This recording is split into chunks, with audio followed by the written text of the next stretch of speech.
I'm sitting behind the trunk of a fairly large palm tree to try and shelter from the wind that's blowing across the shallow sea behind me. I'm looking west. The sky is just gone from pink to purple, and the sun has just set behind the sand dunes of central Arabia. I'm sitting at a location which is 25 degrees north and 50 degrees east, and it's in this exact location 105 years ago in 1917 on November the 15th that the explorer Harry St John Philby came ashore where I'm sitting right now, probably about 200 metres up the coast. And there's the old fort and the old harbour, the port, the warehouses of a place called Uqayr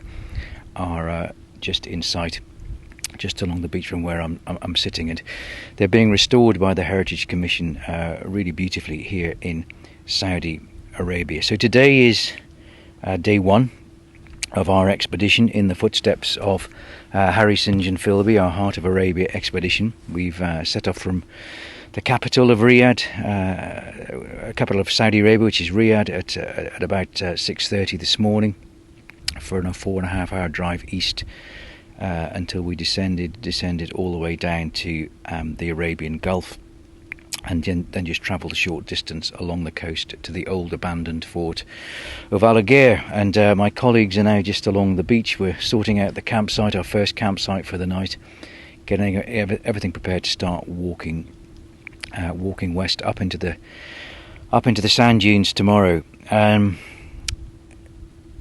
Last night we had a fantastic send-off in central Riyadh, hosted by the British ambassador, and some fantastic people there, many of whom have played a key part in making this expedition happen. But it doesn't matter how long you plan it. In this case, we've been planning for 4 years. The last 2 weeks of any expedition are utterly frenetic, really.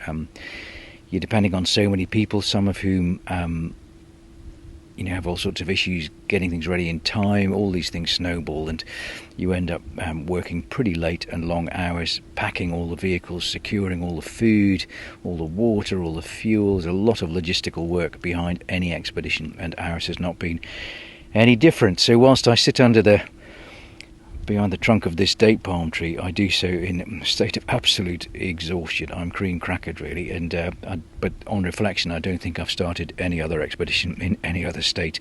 So I am looking forward to a good night's sleep tonight. The fire has been lit. We've got the food ready for tonight, and I think once that is done and we've tested various bits of equipment, then it'll be a fairly early night for Reem and I. Reem is Philby's granddaughter. She and I will be walking. We hope to set off at sunrise tomorrow morning to get as far as we can into the sands before it gets too hot. It is the 15th of November, and we are in the early winter, so temperatures are much nicer than they would be in the summer. But even so, it still gets pretty hot from mid late morning onwards until mid-afternoon. So we want to get as many kilometres under our belt as we can. So we're aiming to do about 15 tomorrow. A nice simple start, really. It's not straightforward walking. It's in soft sand, but I don't think any of us have had the time really to train as much as we would like. But we're in a good place. Our science projects are underway. We have a camera trap taped to one of the date palms. We've got a nice aromatic tin of tuna put in front of it, so any small mammals in the area should smell that and come, and we should be able to capture what is around. We've got the bat detector is set up on the roof of one of the support vehicles. I'm doing the podcast now, and we have another bit of work to do a little bit later on, and then hopefully we should be able to hit our sleeping bags fairly early, so we can get a good start tomorrow.